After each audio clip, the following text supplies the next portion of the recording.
clasecitas ahí por los estados por si hay algún tipo de cambio. Bueno, entonces como lo prometido es deuda, vamos a empezar nuestra clase.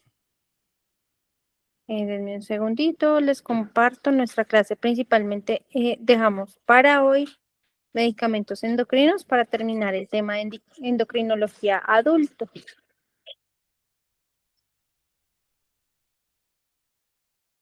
Cualquier duda o pregunta, saben que pueden ir alzando la mano.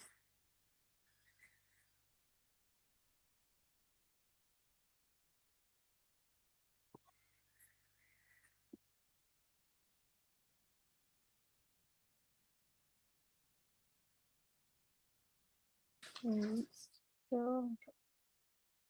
Acá ya están viendo el documento de PowerPoint. Sí. Listo. Sí. Vamos, empecemos igual que cuando estuvimos revisando la parte de la anatomía y de la fisiología y de la fisiopatología endocrina, lo vamos a dividir por glándulas. Entonces vamos a ver los medicamentos para las enfermedades de la pituitaria, principalmente cuáles, pues las hormonas de crecimiento. Recordemos que cuando hay una disminución de la segregación de la pituitaria, vamos a tener alteraciones en las que no vamos a segregar hormonas de crecimiento. En este caso, el tratamiento farmacológico son las hormonas de crecimiento exógenas, ¿no? ¿Cuál? La somatropina principalmente, ¿sí? ¿Para qué está indicada? Perdón. ¿Para qué está indicada esta hormona de crecimiento? Pues precisamente cuando tenemos deficiencia de la hormona de crecimiento, que se va a ver mayormente y se va a identificar pues en la infancia. ¿Listo? También para el síndrome de Turner, un síndrome que que se da principalmente en las niñas y que es un desorden genético que afecta el desarrollo físico y también trae como unas consecuencias cardiológicas. Y también para el síndrome de Prader-Willi. ¿Listo? Esto principalmente lo que nos va a ayudar es en esa deficiencia en la hormona de crecimiento. A pesar de que estos síndromes, por ser síndromes, traen consigo otras sintomatologías, lo que vamos a hacer con estas hormonas de crecimiento es que le va a generar esa hormona exógena que por algún motivo pues la persona no está pudiendo producir. El mecanismo de acción va a ser tal cual la hormona, lo que les digo es la hormona exógena, entonces va a promover el crecimiento de huesos, de músculos, de órganos. Segundo, voy aquí un accesito. Nos va a generar ese crecimiento de órganos y demás. ¿Listo? En cuanto a esta hormona.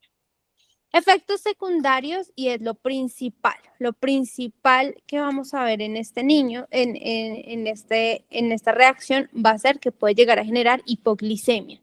Entonces, un cuidado muy importante es estar haciendo seguimiento de la glicemia de este niño. Igual que cuando el niño está en etapa de crecimiento y genera dolor en sus huesos, en sus articulaciones, esta hormona también va a generar dolor y este medicamento también genera inflamación en el sitio de inyección y dolor en el sitio de inyección. Contradictoriamente o paradójicamente, a pesar de que genera hipoglicemia, también puede llegar a generar hiperglicemia. Denme un segundito, por favor.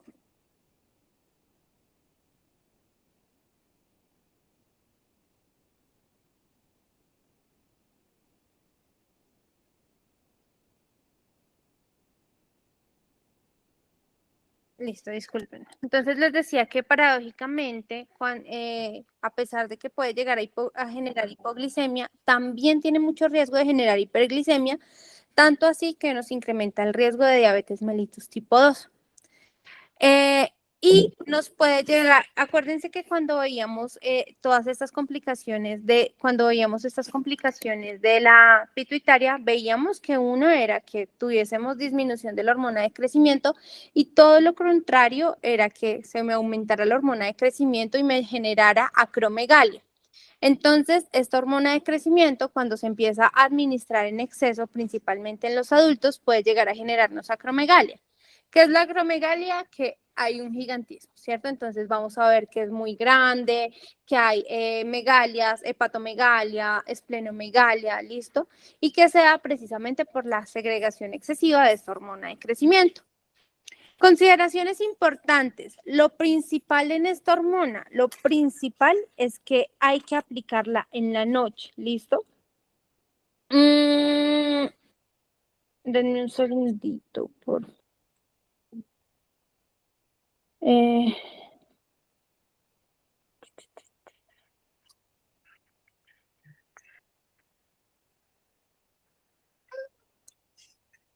listo.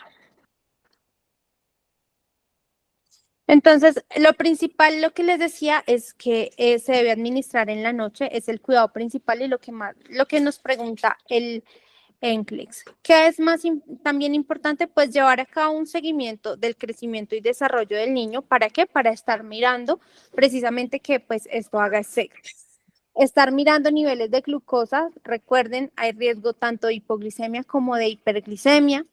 Asegurarnos pues que se inyecte pues adecuadamente en el sitio adecuado, que después de la inyección miremos si genera pues la inflamación y el dolor, que es un efecto secundario común, ¿listo? Y como genera tanto dolor e inflamación en el sitio de inyección, manejarlo, ese disconfort, ¿con qué? Con compresas frías, con manejo del dolor y demás. Eh, Otro que tenemos es el antagonista de la hormona de crecimiento. Todo lo contrario. Siempre que hablamos de agonismo es que genera el mismo efecto o como que nos ayuda a acelerar ese efecto, ¿cierto? Y ahora, todo lo contrario son los antagonismos. Los antagonismos es que nos bloquea el efecto. En este caso, ¿qué nos está bloqueando? La hormona de crecimiento. ¿Cuál vamos a ver principalmente? El octreotide. El octreotide principalmente se usa para pacientes que tienen una excesiva segregación de hormona de crecimiento, como en qué patologías vimos que hay excesiva hormona de crecimiento. Gigante, Gigantismo y acromegalia, ¿cierto? sí. Perfecto. El mecanismo de acción es que va a inhibir que se una al receptor de la hormona de crecimiento, generando pues que haya una disminución en la segregación de la hormona de crecimiento. Entonces, por eso, pues vamos a ver que se disminuye en sí esta segregación, la unión de la hormona con el que debe unirse. Efectos secundarios que vamos a ver en estos antagonistas, vamos a ver que pues igual genera mucha reacción en el sitio de inyección, dolor, enrojecimiento, inflamación. Además de eso, vamos a ver que genera anormalidades enzimáticas en cuanto a enzimas hepáticas, entonces me va a elevar las enzimas hepáticas. Muy importante estar mirando este perfil hepático en el paciente. Tiene efectos secundarios como náuseas, efectos muy parecidos a los del resfriado. Vamos a ver que también puede llegar a generar tanto hipoglicemia como hiperglicemia. Y no solamente me va a alterar la glicemia, sino que también puede llegar a alterarme el funcionamiento de la tiroides, porque puede llegar a alterar los niveles de la hormona tiroidea, generando una disfunción tiroidea y llevándonos a un hipotiroidismo. ¿Listo? Además de eso, cuando ya tengo una deficiencia de la hormona de crecimiento que es sostenida por el uso prolongado, puede generar una supresión de la producción normal de la hormona de crecimiento, generándonos pues todo lo contrario, que sería una deficiencia de la hormona de crecimiento en algunos pacientes. ¿Qué es importante para el NCLEX en estos pacientes que le colocamos octreotide? Estarle mirando que principalmente la glucosa, tanto por hipo o por hiperglicemia. Estar mirando los sitios locales de inyección por cefaleas, por enrojecimientos y dolor. Estar mirando perfil hepático, porque acuérdense que nos puede elevar los niveles del perfil hepático. Estar mirando función tiroideo, porque nos puede llevar a hipotiroidismo. ¿Listo? Esto principalmente. Ahora, Vámonos con las antidiuréticas. Recuerden que esta la hemos visto mucho, la desmopresina, que la vamos a usar, o vasopresina, que la usamos en diabetes insípidas, pero también hay otra patología en el niño en la que lo usamos. ¿Cómo se llama esa patología?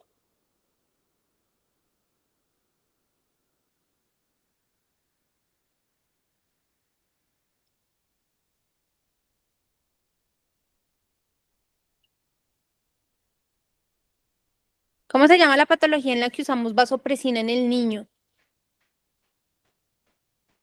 Anoten porque lo preguntan muchísimo. Eneuresis nocturna. ¿Qué es la eneuresis nocturna? ¿Que cuando se orinan en la noche? Se orinan en la noche. Empezamos con una terapia conductual, ¿cierto? En disminuir las bebidas en la noche, en llevar al niño a eliminar antes de ir al baño, pero pueda que esta terapia conductual no funcione y tengamos que irnos a una terapia farmacológica. La terapia farmacológica, ¿cuál es? La vasopresina. Entonces, la usamos en diabetes insípida. Acuérdense que la diabetes insípida es una disminución de la segregación de ¿qué hormona?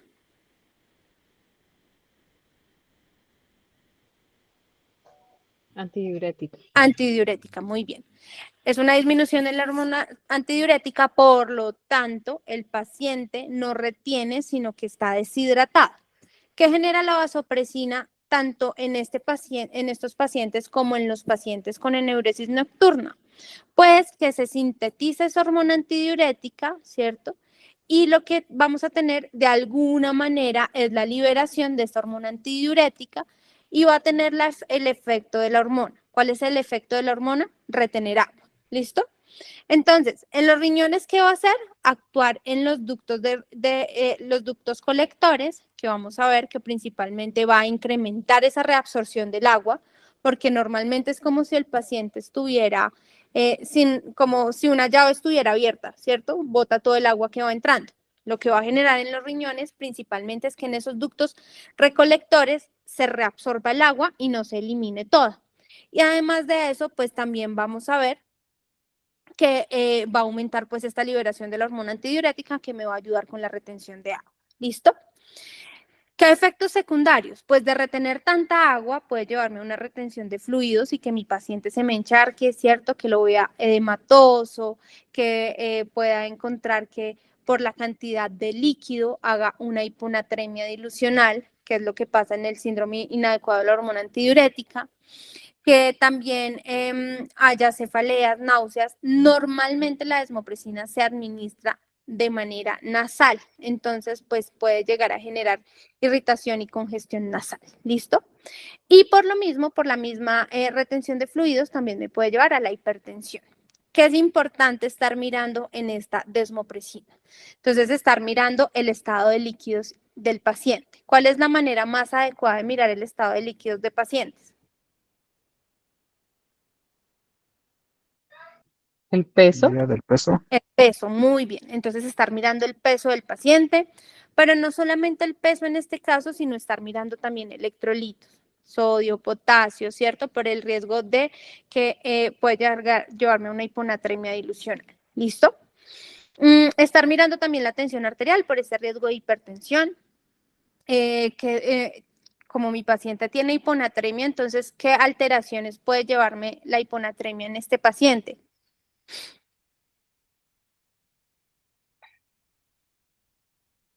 Alteraciones Cambios mentales, ajá. exactamente, neurológicas. Entonces tengo que estar vigilando a mi paciente, que me haga delirio, que me convulsione y demás.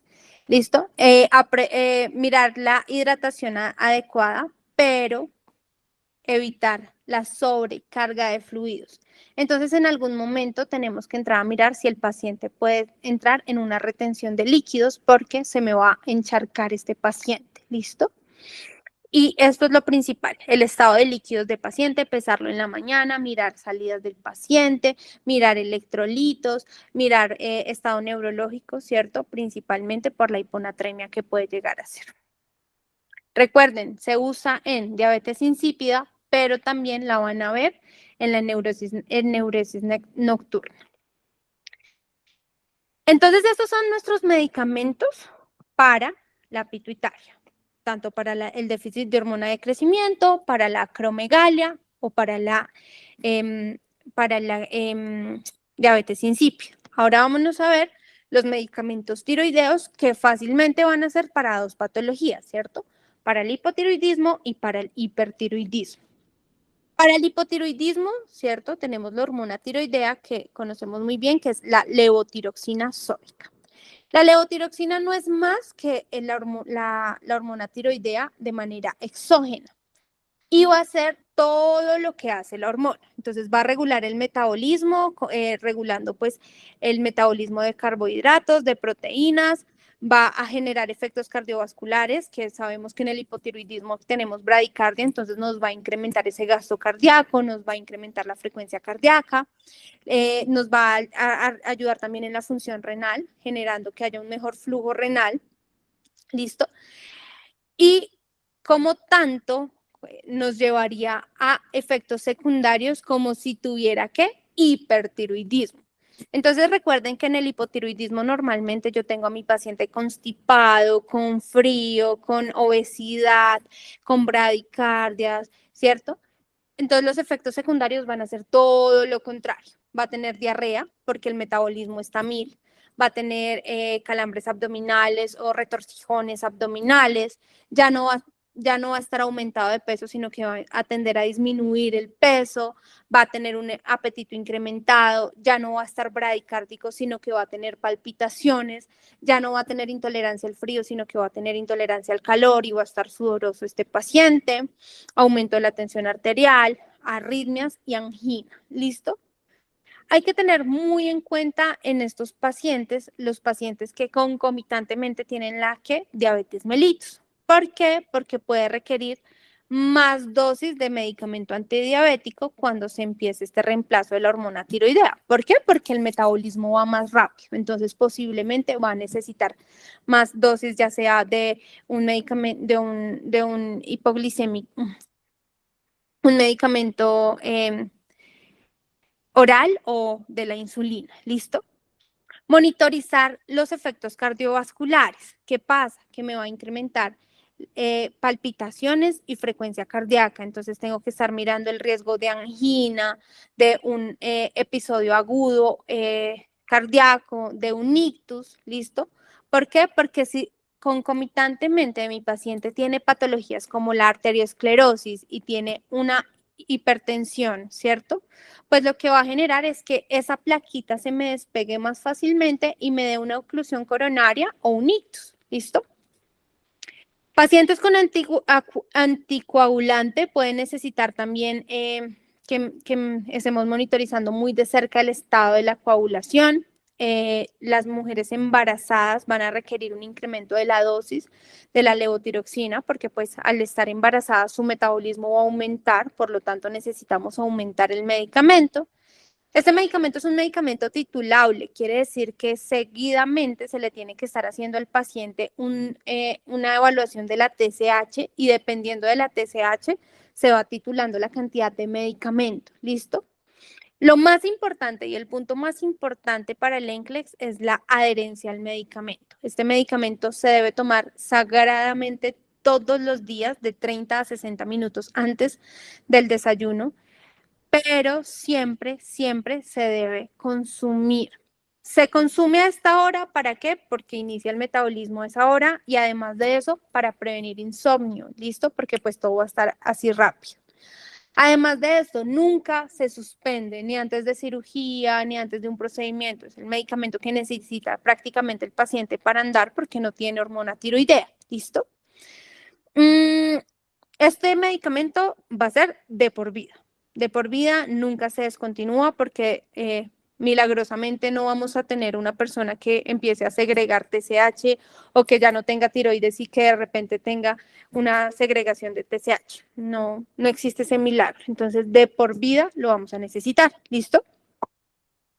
Espérenme que creo que tengo alguna pregunta. ¿Alguien levantó la mano? Sí, cuéntame, Nata.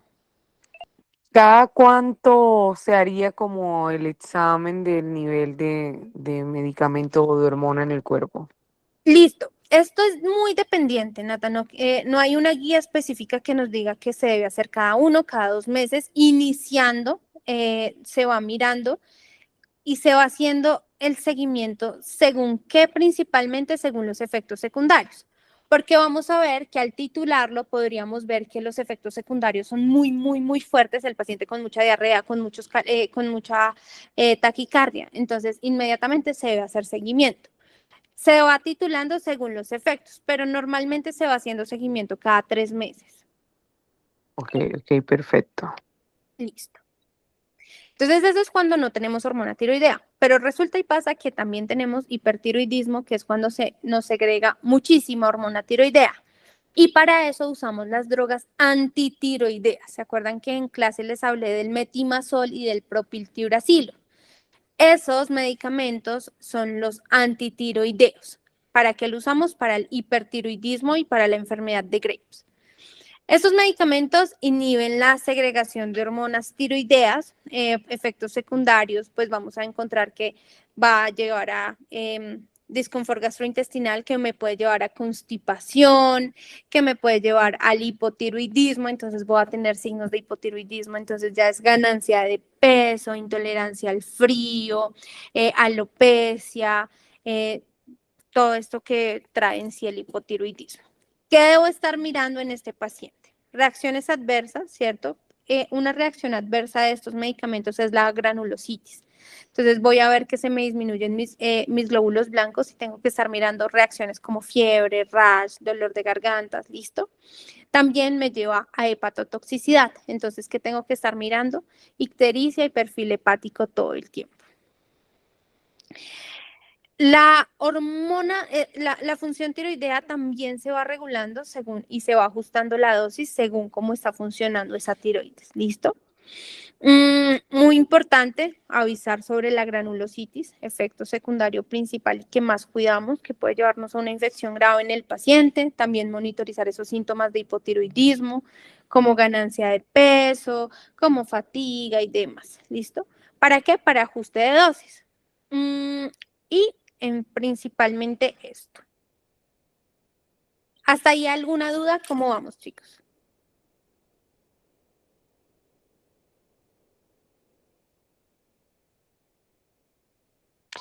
Perfecto para mí. Listo. Todo claro. Vamos con medicamentos paratiroideos. Medicamentos paratiroideos, entonces tenemos el hiperparatiroidismo. El hiperparatiroidismo tenemos, y acá vamos a empezar a tener algo que vimos en clase. Entonces sabemos que en el hiperparatiroidismo, ¿qué pasa? Que se segrega muchísimo.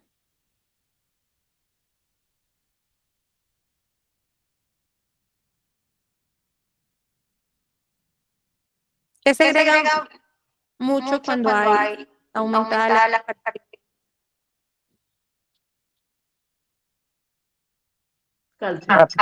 el calcio. Muy bien.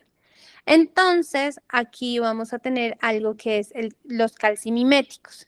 Principalmente vamos a tener el cinacalcet, ¿listo? Y el etelcalcetide. Estos dos, como calcimiméticos, vamos a ver que agonizan el receptor sensible del calcio en la glándula paratiroides.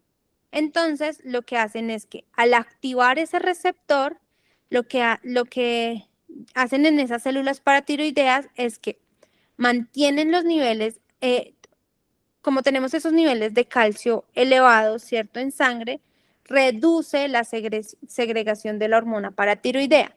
Entonces, al reducir la segregación de hormona paratiroidea, reduzco la segregación ¿de qué? De calcio.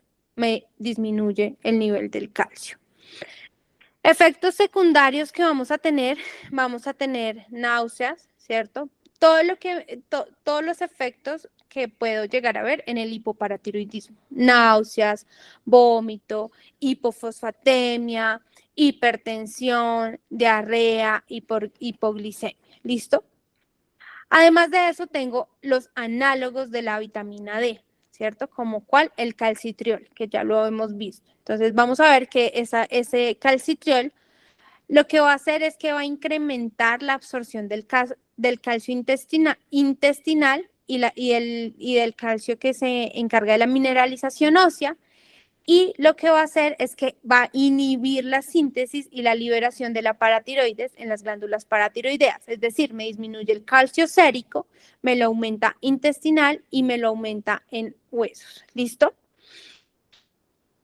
Que principalmente podría llegar a haber pues náusea, vómito, dolor abdominal como efectos secundarios. ¿Listo? Sed excesiva es otro efecto importante que podría llegar a haber. Los biofosfatos también los voy a usar en el hiperparatiroidismo. Acuérdense mucho del alendronato, que lo preguntan muchísimo, ¿listo? Este alendronato lo que hace es que inhibe la reabsorción en el hueso, ¿cierto? Bloqueando la acción de los osteoclastos, que son las células que se encargan de esta parte el metabolismo óseo, ¿listo? Entonces, reduce la liberación de calcio en el torrente sanguíneo y nivela esos niveles de paratiroides. Efectos secundarios del alendronato: náuseas, dolor abdominal, vamos a ver también fatiga, ¿listo? Principalmente. Calcitonina, ¿listo? Las calcitoninas también las usamos en el hiperparatiroidismo. Estas calcitoninas inhiben la reabsorción en el hueso, suprimiendo precisamente la actividad de los osteoclastos, así que aumentan la excreción renal de calcio y de fosfato, lo que genera precisamente que nos disminuye los niveles de calcio en casos muy severos o muy graves de hiperparatiroidismo. Efectos secundarios, lo que hemos visto: náusea, vómito, diarrea, todo esto precisamente, ¿por qué? Porque me puede llevar a todo lo contrario, que me disminuya muchísimo el calcio. Consideraciones importantes con estos medicamentos que me disminuyen el calcio es explicar al paciente la importancia de tomar medicamentos como de medicamentos prescritos, ¿listo? Principalmente estar mirando también esos efectos secundarios que me van a llevar a las alteraciones gastrointestinales, que sea por la hipocalcemia, náusea, vómito. Monitorizar seguidamente el nivel del calcio y del fosfato, precisamente pues porque me lo va a disminuir muchísimo. Mirar tensión arterial, porque puede llegar a generar una alteración precisamente por toda toda esta afección del calcio. Se prefiere la administración con comidas. Ojo, eso sí es muy importante, se me olvidó decirlos acá. El alendronato se debe consumir siempre y se debe quedar la persona sentada por 30 minutos porque tiene mucho riesgo de generar esofagitis. ¿Listo? Entonces, un cuidado, y lo preguntan mucho en el NCLEX, es quedarse sentado 30 minutos para disminuir el riesgo de esofagitis. Ahora, en el hipoparatiroidismo, que es cuando hay una disminución de la segregación de calcio, que voy a necesitar dos cosas importantes: pues calcio exógeno, y que es lo que me ayuda a mí a metabolizar el calcio, La vitamina D. y vitamina D. Perfecto. Entonces, el calcio: carbonato de calcio, citrato de calcio y gluconato de calcio. ¿Qué hace esos suplementos de calcio? Lo que van a generar es un aumento del nivel de calcio. Es una fuente exógena de calcio, ¿cierto? El cuerpo lo absorbe y genera el efecto del calcio como lo hacen con el calcio que nosotros producimos. Cuando tengo mucho calcio, ¿qué me va a llevar? A constipación, malestares gastrointestinales, ¿listo? Cuando tengo mucho calcio, hay una complicación muy importante, y es que se me pueden llegar a formar cálculos. Entonces podríamos empezar a ver en estos pacientes litiasis, ¿listo? Y que se me vaya al otro extremo, que es formar una hipercalcemia. Consideraciones muy importantes: el calcio se debe administrar con comida para mejorar su absorción, ¿listo? Y para disminuir los efectos gastrointestinales. Informar al paciente de los síntomas de hipercalcemia para que precisamente pues se pueda llegar a ver que si el paciente está constipado, con estos malestares, y también la litiasis renal, ¿listo? Como les decía, siempre debe ir con dime. ¿Ese calcio puede generar plaquitas en las arterias y las puede obstruir? No, no. Las placas en las arterias principalmente se forman por grasas saturadas, ¿no? Pues por el consumo de grasas, también pues una dieta, sí, más que todo es la dieta. el acúmulo de calcio, lo dices, digamos, ¿por qué? Por la parte de las enfermedades valvulares, Por la cuando... parte, cuando están evaluando al paciente y le hacen el score de calcio, Ujú. donde se ven las placas de calcio arteriales. Uy, no. Ese dato sí no te lo tenía, pero ¿tú has visto que es por una elevación del calcio? Sí, sí, es por elevación de calcio. La verdad no conocía eso, no conocía eso. Lo pensé por las válvulas cuando ya empiezan a hacer una insuficiencia valvular por acumulación de calcio, Ok, pero no sabía que por placas. Igual, si quieren lo leo y para la otra clase se las confirmo. ¿Listo? gracias. Listo. Como les decía, siempre debe venir acompañado de vitamina D. ¿Para qué? Para su absorción. Entonces, la vitamina D lo que va a hacer es que va a ayudar precisamente a incrementar esa absorción intestinal del calcio y a promover esa mineralización. Entonces, eleva esos niveles de calcio en sangre y normaliza el nivel de fósforo. Les puedo pedir el favor de mi micrófono que hay por ahí uno encendido. Gracias. Efectos secundarios, pues que me lleva a hipercalcemia, náusea, vómito, lo que ya hemos visto, incrementar ese riesgo de esa litiasis renal. Debo estar monitorizando seguidamente el nivel de calcio, de vitamina D, para prevenir que se me vaya al otro extremo y es a generar una hipercalcemia. ¿Listo? Educar al paciente siempre, pues, de tomarse la vitamina D junto al calcio para promover, pues, la absorción y monitorizar esos riesgos de ¿qué? De la hipercalcemia que se pueden dar. Listo. ¿Cómo vamos hasta ahí, chicos? Súper, me encantó. Bien. No sé por qué acá hay una. Profe, ¿puede haber una toxicidad por vitamina D en gran Sí, consumo? sí, se puede dar por alto consumo. Pero pues es consumo excesivo, ya un consumo de intoxicación. ¿Esta se elimina con el tiempo? ¿Hay algún ¿Cómo así? antagonista? La vitamina D cuando hay una Hay un toxicidad. antagonista, que es el mismo que me inhibe la vitamina D, ¿cierto? Que ya te digo cuál. Los análogos de la vitamina D, como el calcitriol. Eso me ayudaría a disminuir la vitamina D. Pero digamos que no es como cuando hablamos de la naloxona que me revierte la acción en 5 minutos de los opiáceos. No es tal cual esto, solo me lo va ayudando a disminuir. Gracias. Perfecto. Vámonos con la glándula adrenal y veíamos que en la glándula adrenal había una disminución de mineral corticoides y glucocorticoides, ¿cierto? Entonces, que principalmente esa disminución de mineral corticoides y de glucocorticoides me llevan a una enfermedad que es la enfermedad de Addison. Ahí tengo que colocar mineral corticoides como el fludrocortisona.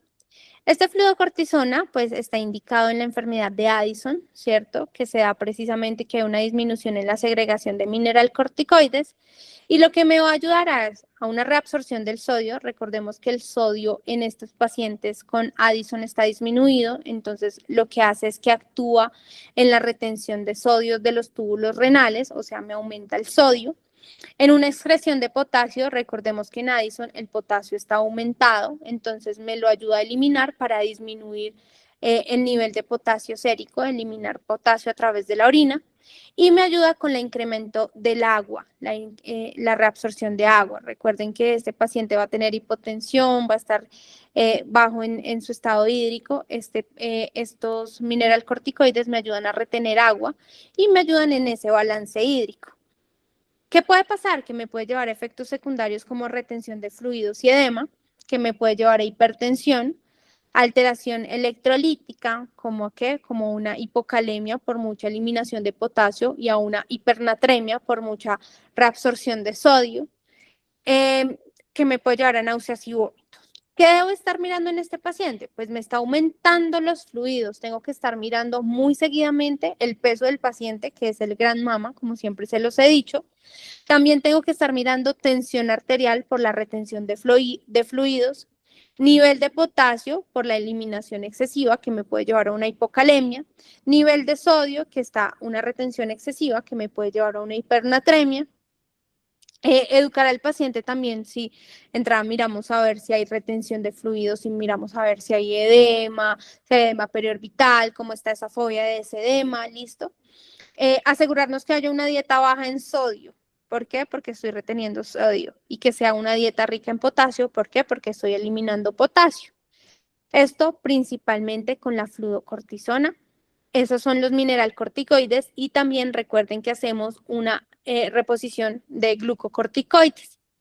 ¿Cuáles son los glucocorticoides? Los hemos visto muchísimo, ¿cierto? La hidrocortisona, la prednisona, la prednisolona, la dexametasona, la betametasona. Incluso recuerden que cuando hablamos de la crisis adrenal, hablamos de que el paciente se le debe poner rápidamente hidrocortisona para esa crisis adrenal, que es lo que me lo saca. Estos glucocorticoides no solamente se usan en enfermedad de Addison, ustedes van a ver que se usan también en artritis reumatoidea, en enfermedades respiratorias como el asma, en enfermedades autoinmunes, en cáncer también, reducen la inflamación. También se usan los glucocorticoides en el tratamiento para rechazo de órganos o de rechazo de trasplante de órganos. También se usan en condiciones dermatológicas como la dermatitis y la psoriasis.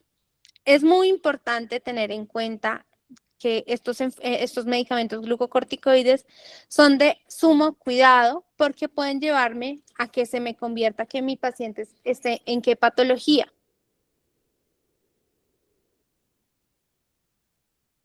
Cuando hay muchos glucocorticoides. ¿En una inmunosupresión? Sí, una inmunosupresión, porque sí, inmunosuprimen, pero ¿qué patología? ¿A qué patología? ¿Lupus? ¿A qué patología me ¿Cushing? lleva? A Cushing. Entonces, el uso muy seguido de los glucocorticoides me va a llevar a Cushing. ¿Listo? Lo que les decía, pues nos ayuda en la respuesta inmune, ¿cierto? Me inmunosuprime, me ayuda también en la respuesta inflamatoria, me ayuda también en estos efectos antiinflamatorios, inmunosupresivos, en cambios psicológicos. ¿Qué tengo que estar mirando? Que me va a suprimir esta axis adrenal pituitaria hipotalámica, generando riesgo de insuficiencia adrenal. ¿Listo?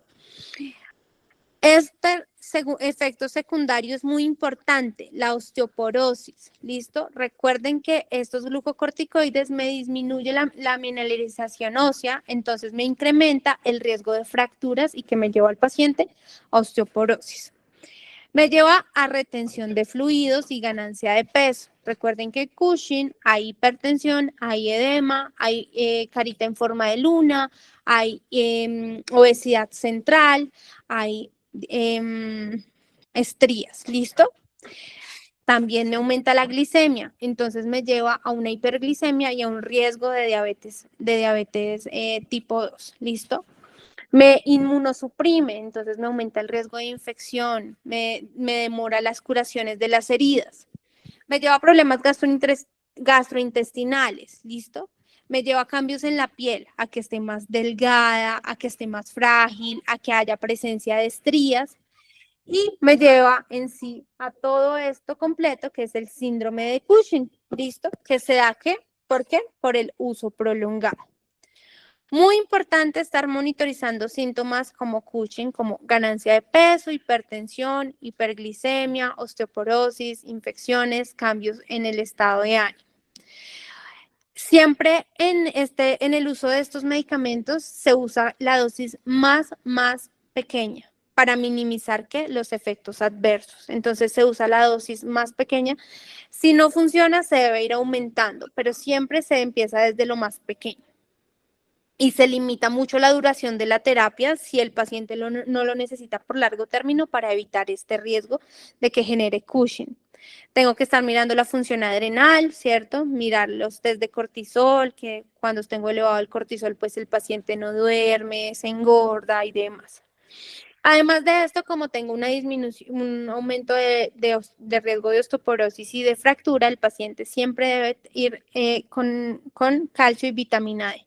Suplemento de calcio y vitamina D, ¿para qué? Para prevenir osteoporosis y para prevenir fracturas. Y nunca se debe suspender abruptamente. Uy, ese punto es súper importante. Nunca Sí, se suspenden abruptamente. ¿Por qué? porque puede haber un daño renal gravísimo. No solamente por el daño renal, ¿qué más? Mm, Un efecto rebote, ¿listo? Y generalmente lo que me llevan es además de ese efecto rebote, es que el paciente entra en una hipertensión grave, ¿listo? Entonces hay que estar muy, muy, muy pendiente de que la dosis nunca se le suspende totalmente al paciente. Se van suspendiendo, el médico la suspende de manera gradual, ¿listo? Sí que nos preguntan de estos medicamentos, chicos. De lo que más nos puede preguntar en endocrino es de este tipo de medicamentos, porque pues precisamente es lo que de los medicamentos favoritos. Por lo que les digo, no solamente se usa en endocrino, también se usa en tegumentario, también se usa en pacientes con cáncer, también se usa en respiratorio, pero siempre los efectos secundarios van a ser lo mismo y ténganlos muy presentes. Acá está, esto muy importante. Inmunosuprime, ¿cierto? No solamente inmunosuprime, sino que genera retención de fluido, genera alteraciones óseas como la osteoporosis, problemas en el cambio de la piel en sí. Recuerden siempre el paciente gordito, con obesidad central, con estrías, con las piernitas delgadas, con el acúmulo de grasa en la parte de la espalda, ¿cierto? Que me va a generar esa joroba, también el acúmulo de grasa en las clavículas, que se da precisamente en Cushing. Otra patología son los andrógenos, ¿cierto? Que es la testosterona exógena, la metiltestosterona exógena, que se da precisamente cuando hay un hipogonadismo primario o secundario. O también la indicación es cuando hay un retraso o una demora en la pubertad en los hombres, pues en este caso en la etapa adolescente. ¿Qué hace? Pues es la hormona exógena. Entonces, aumenta las síntomas la síntesis del crecimiento de los músculos, promueve pues esas características sexuales como el vello facial, el vello corporal, el engrosamiento de la voz, estimula el crecimiento óseo, mejora el líbido, ¿listo? Pero así como genera pues ese como aceleramiento de esas características masculinas, también me genera muchos efectos secundarios que vamos a ver que son principalmente el acné, se va a ver como efecto secundario principal, la retención de fluidos, es muy común, la ginecomastia, que en el hombre empiezan a hacerse más grandes los senos. Vamos a ver que también puede llevar a cambios en los niveles de los lípidos. Este también es un efecto muy común, entonces puede llevarme a hipercolesterolemia, ¿listo? A una dislipidemia mixta, a que me suprima mi función testicular, ¿listo? A cambios emocionales, es un efecto también muy común, podríamos ver cambios emocionales como esos switch, está muy arriba el ánimo y de un momento a otro hace depresión, de un momento a otro el paciente se pone agresivo, esto es lo que hace principalmente.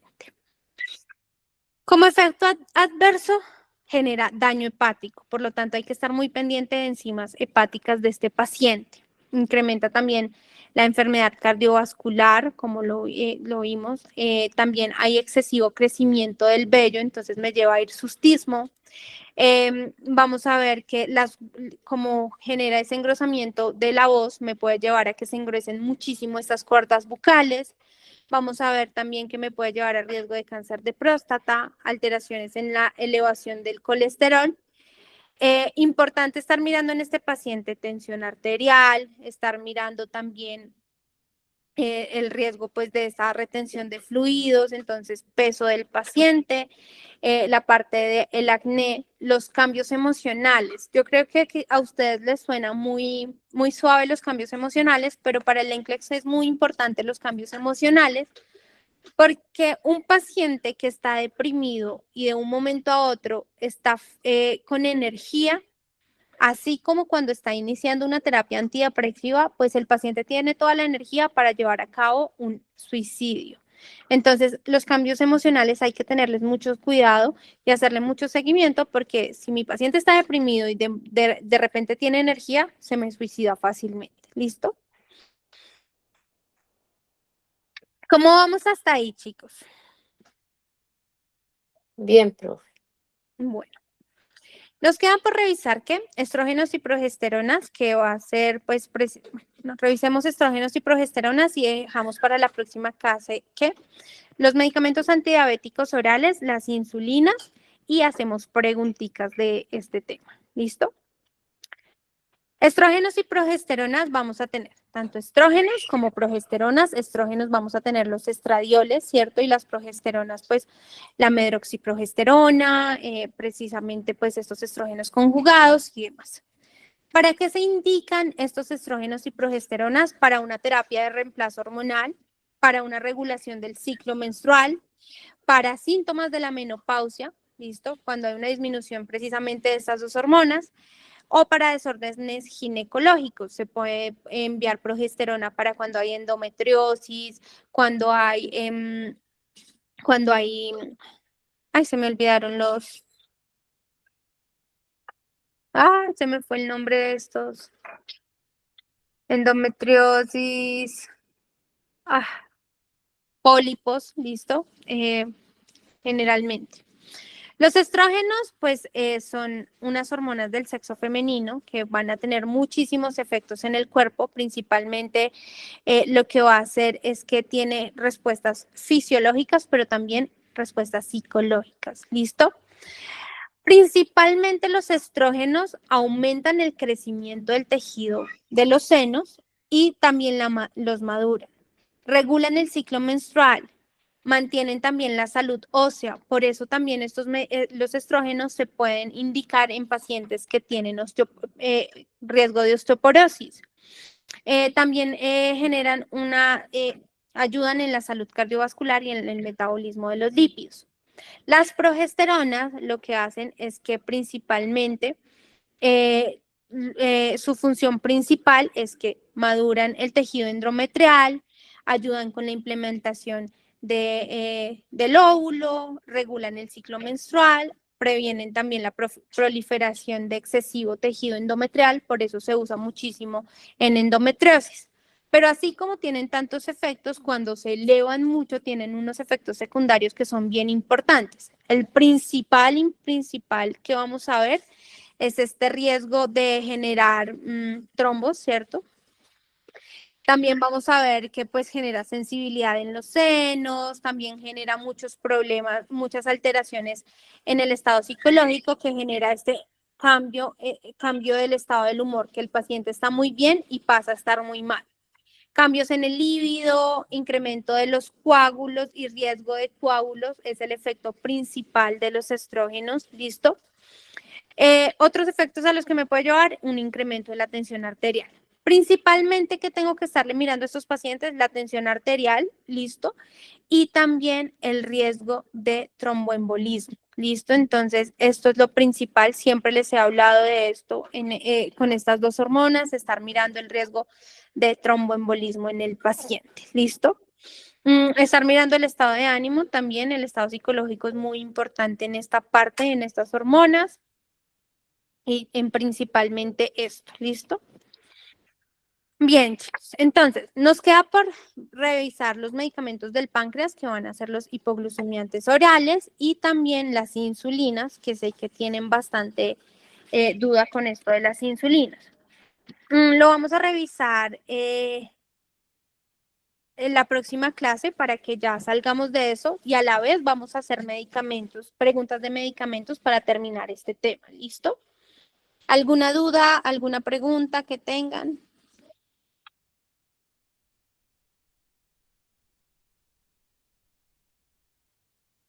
¿Cómo quedan con él? Bueno, yo tengo una pregunta. Se Dime. me escapó lo que es, creo que el síndrome de Graves, algo así. ¿Qué necesitas saber del síndrome de Graves? O sea, ¿de qué se trata realmente? Recuerden que lo vimos. El síndrome de Graves es qué patología por alteración inmune. ¿Quién me dice cuál es? Lo vimos en clase. ¿Del hipertiroidismo?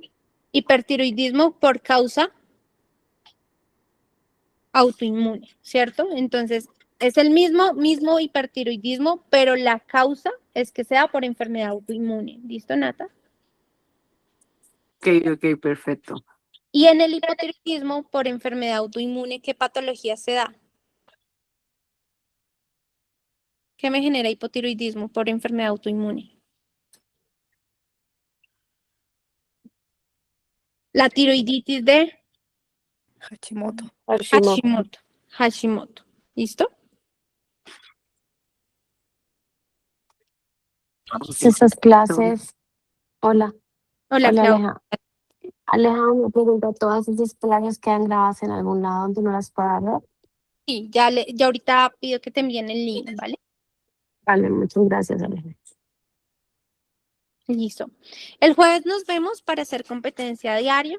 El próximo martes, lo que pasa es que corremos la clase de lunes a martes cuando el lunes es festivo en Colombia, ¿listo? Para que pues ustedes se unan y tengan su descanso las personas que están en Colombia. El próximo martes vamos a terminar esta clase. Igual el link siempre lo van a tener ahí disponible, ¿vale? Vale, muchas gracias. Muchas gracias. Gracias. Que estén muy bien. Gracias. Hasta luego, gracias. Hasta luego.